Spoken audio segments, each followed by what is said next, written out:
Sumakay kami ng habal-habal papuntang Barangay MacArthur, Talisay Island.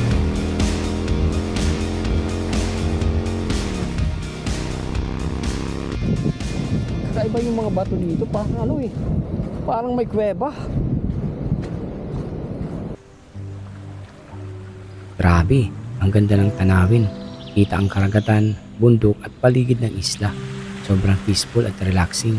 Parang gusto ko lang manatili dito. Sa kaliwa.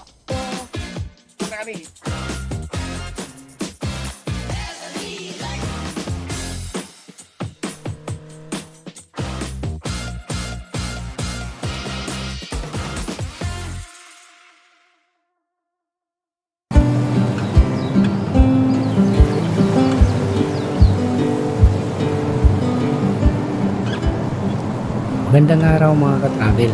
Nandito kami ngayon sa Port ng Labisares, Northern Samar. Kasama sina Lifeline TV, Agla at Chris TV. Around 10 AM kami dumating dito. Gamit lang ang aming mga motor.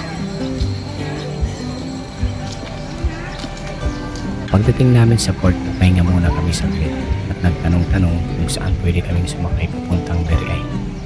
Siyempre, kailangan din naming hanapin kung saan pwede mag-park ng motor na safe.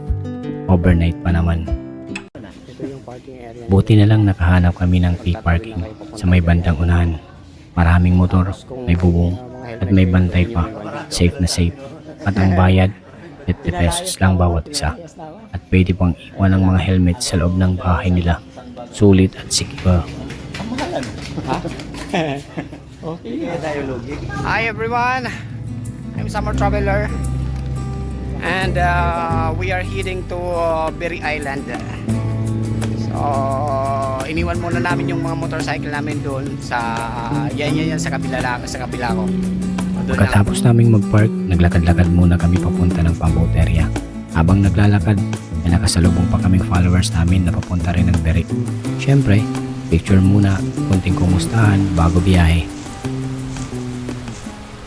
Medyo marami ang paseros kaya nagpahuli na lang kami ng akyat. Pag-upo namin, binigyan agad kami ng life jacket dahil medyo malalaki ang alon at stricto ang Coast Guard. Siyempre, safety first lagi sa biyahe.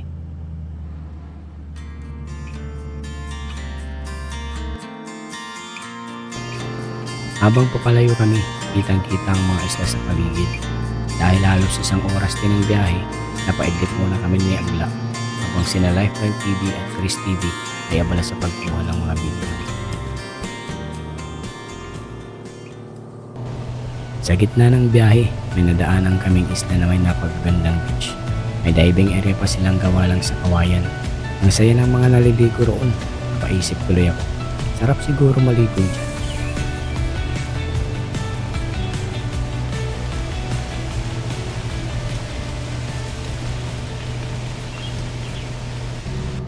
Paglapit namin ng Beri Port, kita na kaagad ang pantalan ng Municipality of Beri. Pagkadungka ng bangka, pahuli na lang kami ng baba.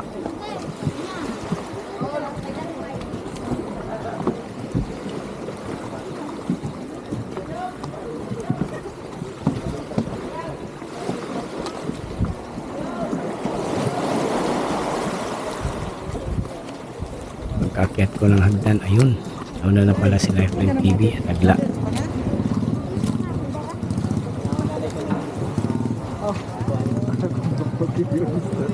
Kanina pa kamo? Kanina pa kamo? Nauna ka mo nga di? Dinangay na kami. Doon nga pasero sa ninagi. Oo. Pagkatapos noon, dumiretso muna kami sa tindahan para bumili ng mga uulamin at pansahog. Family Store, San Vicente Street, Poblacion, Beri, Northern Samar. Na taga-Katbalogan, ang pamilya niya, ang nanay niya, taga-Biri. Alam niyo na Biri. Ay. Uy, butane. Butane, may dakong butane sa Ba daw? butane may ito. Yung haring nga lang ito par. Kung maray. Damo sa mga ito. Dito. Oo. Sige. Dapat nato. Hello mga shout out mga din. Dito na ako mga dito ako. TV. Tawa rin mo? Asik ka. Diri na naka 360. Ano ba yan? Sa tourism? Oo. Hindi ito nakuha. Hindi. Damonis na akong dili oh.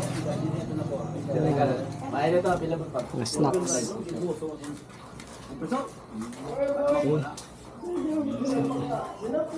Bili kami ng pangsahog para mamayang gabi na uulamin namin dito. Pagkatapos makabili, pumunta kami sa tourism office ng Beri para mag-logbook at magbayad ng 150 pesos environmental fee. Tourism nila dito, tourism office. Kailangan muna mag-logbook. Sumakay kami ng habal-habal papuntang Barangay MacArthur, Talisay Island.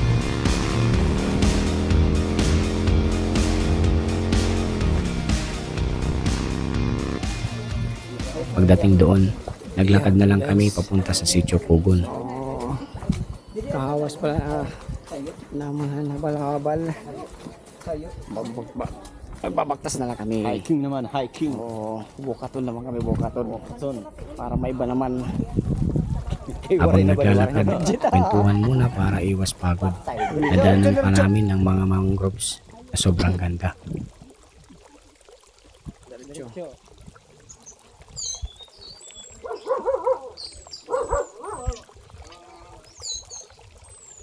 Baktas anay ko na pag may time.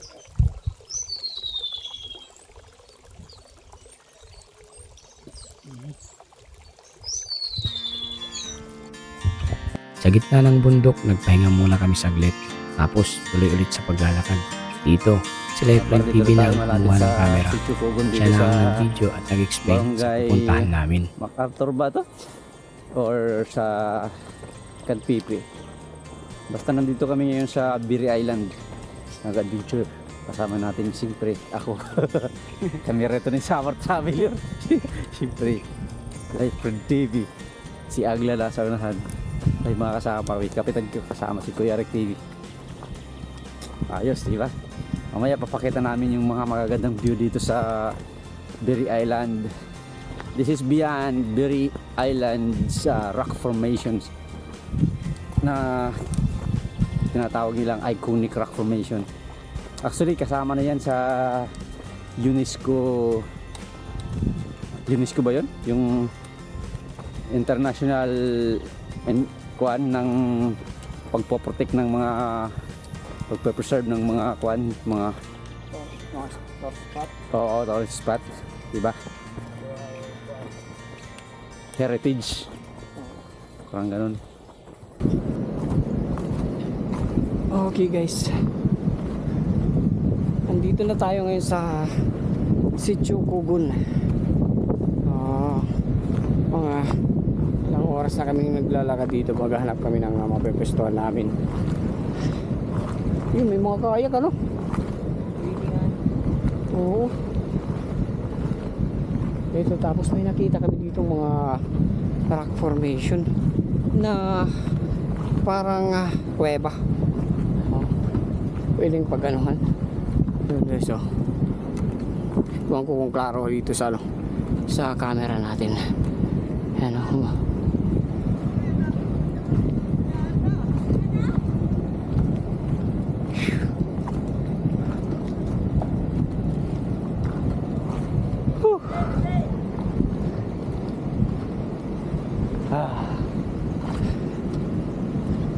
Sarap na maligo. Grabe nga. Ito yung side, oh.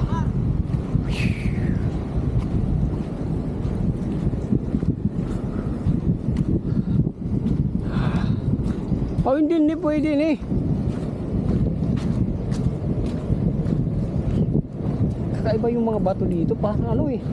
Parang may kuweba. Parang may kuweba, oh. Tingnan nyo, oh. Tapos dun sa taas, oh. Sa taas, oh, parang kuweba, oh. Sa taas, oh. Yan. No? Pagdating namin sa spot, gabi na. Kaya kaagad kaming nag-set up ng mga tent para sa overnight camping. Nakakapagod man pero sulit ang adventure.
Kinaumagahan, maaga akong nagpalipad ng drone.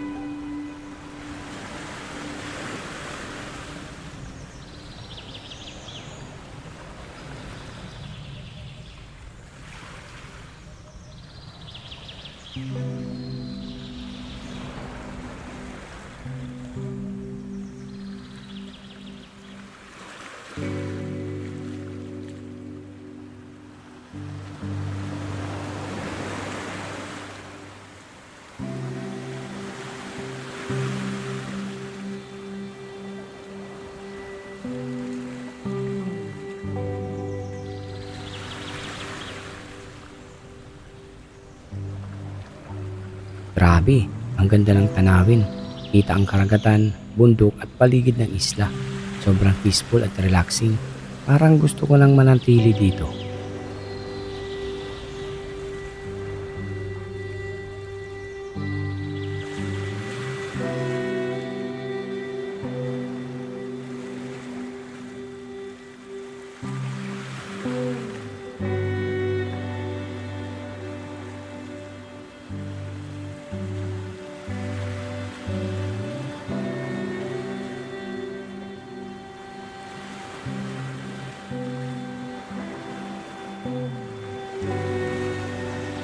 Isa na namang unforgettable travel adventure mula Labizares hanggang Biri Island. Kasama sina Liferine TV, Agla at Chris TV. Sulit ang biyahe mula Alon, Tanawin hanggang sa Kwentuhan. Hanggang sa susunod naming adventure mga ka-travel. Salamat sa pagsama, kita-kita ulit tayo sa susunod na gala. Ako nga pala si Mike ng Summer Traveler.